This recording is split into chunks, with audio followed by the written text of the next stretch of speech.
Parce qu'on le sait tous, l'organisation c'est la clé. Ça c'est quand même important parce que sinon on peut se sentir frustré et on peut justement se dire j'ai pas été efficace. Et ça permet aussi de classer un peu les choses. Donc en fait on a toujours le temps de faire les choses et que tout est une question de priorité. Ça diminue notre productivité hop comme ça petit à petit. Ne pas finalement se laisser déborder par les événements. Ça va être plus facile à se dire bon c'est pas grave, je le reporte à demain. On peut penser que s'organiser le week-end c'est une perte de temps et je trouve que c'est pas une perte de temps, bien au contraire c'est plutôt un gain de temps. Hello tout le monde, j'espère que vous allez bien, je suis trop contente de vous retrouver aujourd'hui dans une nouvelle vidéo et je pense que ça fait longtemps que je vous en parle sur ma chaîne et je vous ai jamais réellement fait de vidéo sur l'organisation. Le but de cette vidéo c'est de vous donner 10 choses à faire pour être le plus productif et le plus organisé possible. Parce qu'on le sait tous, l'organisation c'est la clé, donc c'est pour ça que je trouvais intéressant et d'autant plus important de vous faire cette vidéo. Le but étant de pas forcément prendre tous les conseils et de vouloir tous les appliquer d'un coup. Déjà si vous arrivez à en piocher quelques-uns dans cette vidéo ce sera déjà pas trop mal. Bon après si vous arrivez à tous les prendre c'est tant mieux, mais voilà, le but c'est de vous donner quelques petites pistes.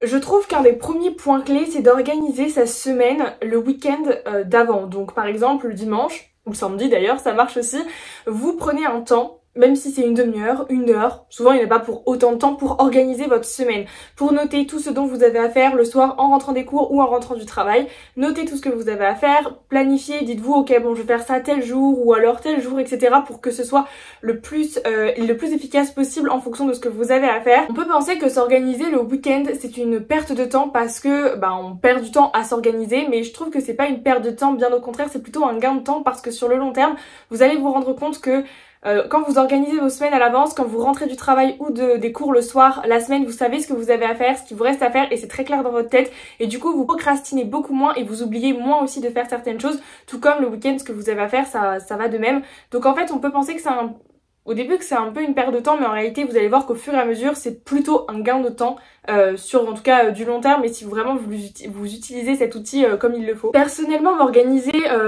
prendre le temps le week-end de m'organiser, c'est quelque chose que je fais depuis des années et qui marche super bien parce que vraiment ça me permet de démarrer la semaine avec une petite charge mentale et de savoir ce que j'ai à faire en fait, et ça m'aide tellement.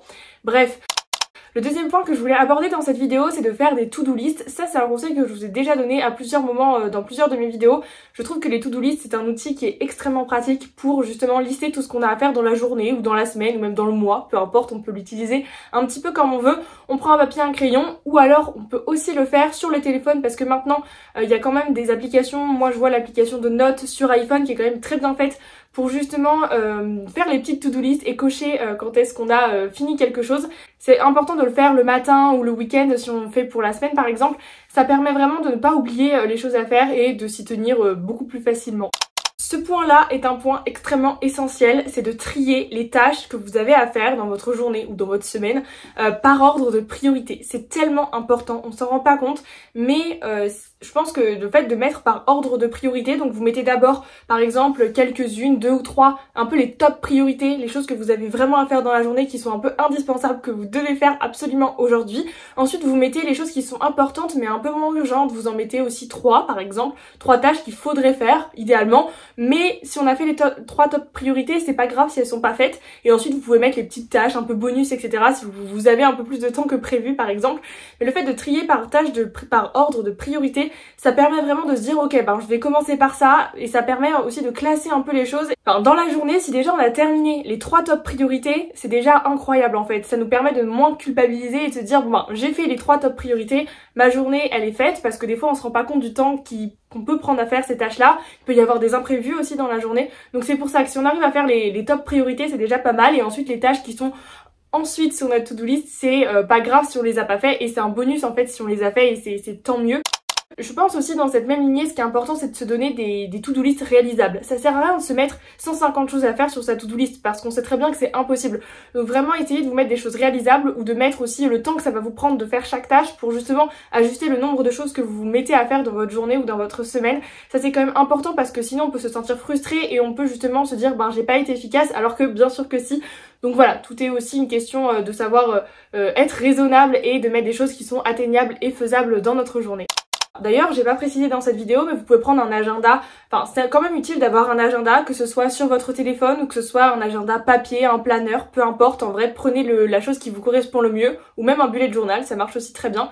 Mais pensez à mettre dans votre agenda les trucs perso. Quand j'appelle les trucs perso, c'est par exemple, je sais pas, une séance de sport, une sortie entre amis ou en famille, je sais pas, la cuisine que vous devez faire, le ménage, ou bref, ce genre de choses. Planifiez-le dans votre emploi du temps, ou le fait aussi de prendre soin de vous, je sais pas, un moment pour vous. Planifiez-le parce que ça va vous permettre que si c'est écrit en fait sur le papier ou sur votre agenda, de le faire et de vous y tenir plus facilement. Parce que ce genre de tâche, on peut se dire, bon bah, ok, j'ai pas forcément le temps de le faire, on classe moins comme une priorité et on va être plus facile à se dire, bon, c'est pas grave, je le reporte à demain.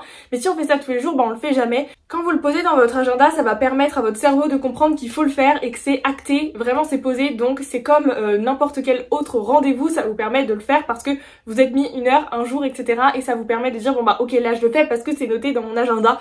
Donc je trouve que c'est un petit conseil qui est pas forcément compliqué mais qui est aussi bien, et pas de mettre que les choses professionnelles ou pour les études, de penser aussi à mettre certaines choses perso. Comme ça vous savez que cette plage horaire elle est réservée à ça, et même si vous avez un agenda vous savez partager, au moins avec la personne avec qui vous partagez votre agenda, et ben elle saura que à ce moment-là vous n'êtes pas disponible parce que vous avez décidé par exemple de prendre un bain.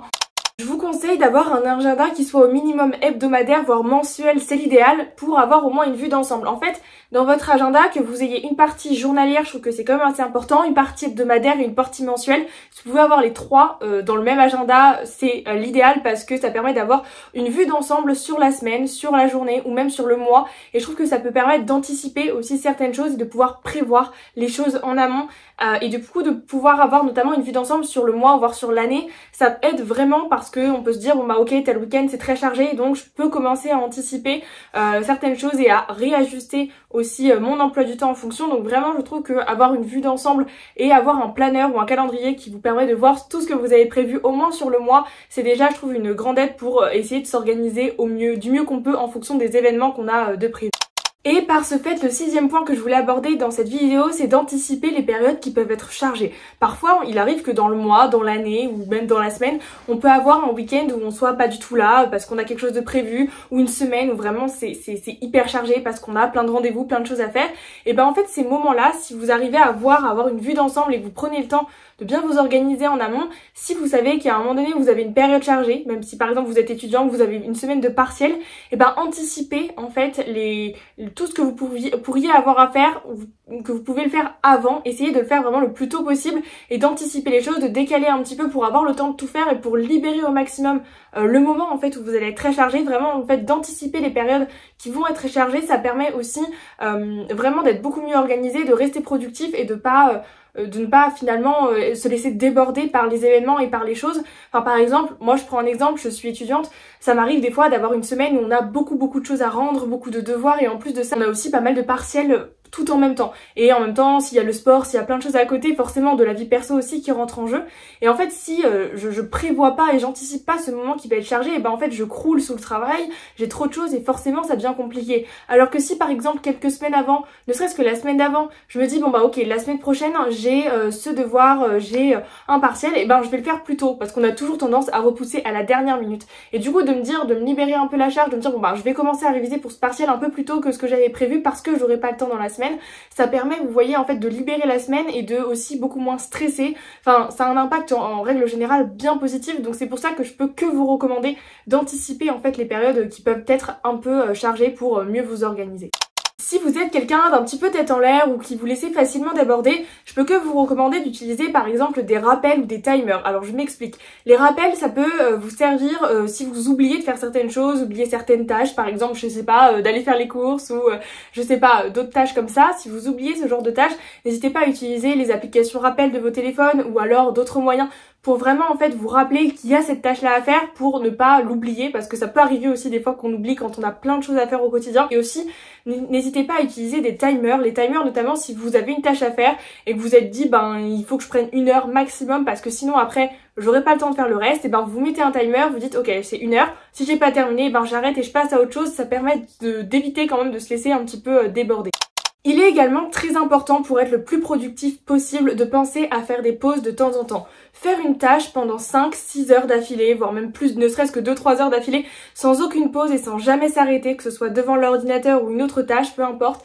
ça fatigue forcément et ça diminue notre productivité, hop, comme ça petit à petit. Alors que si on arrive à faire une pause de temps en temps, par exemple toutes les heures ou toutes les 2 heures, et ben en fait hop, ça va nous redonner un petit regain parce qu'en fait notre cerveau va pouvoir un petit peu se poser et ensuite il va repartir en tout cas du meilleur pied. Je crois qu'il y a une méthode, je sais plus le nom qui s'appelle, qui dit que de travailler à peu près 30 minutes, de prendre 5 minutes de pause, de faire 30 minutes, 5 minutes de pause, etc.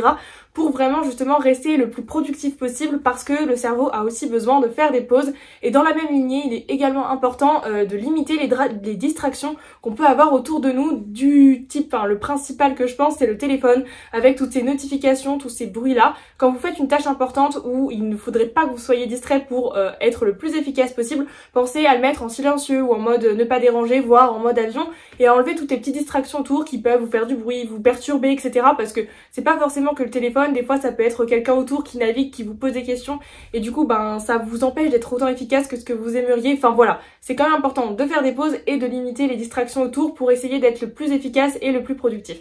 Si vous souhaitez ancrer des nouvelles habitudes dans votre quotidien et dans votre vie en règle générale, que ce soit personnel ou professionnel, je peux que vous recommander d'utiliser un tracker d'habitude. Alors dans certains planeurs, on en trouve des trackers d'habitude directement tout faits, sinon vous pouvez le faire sur votre téléphone ou sur un papier. Vous notez l'habitude et vous faites par exemple des ronds pour chaque jour, comme ça vous avez la satisfaction de cocher si chaque jour vous l'avez fait.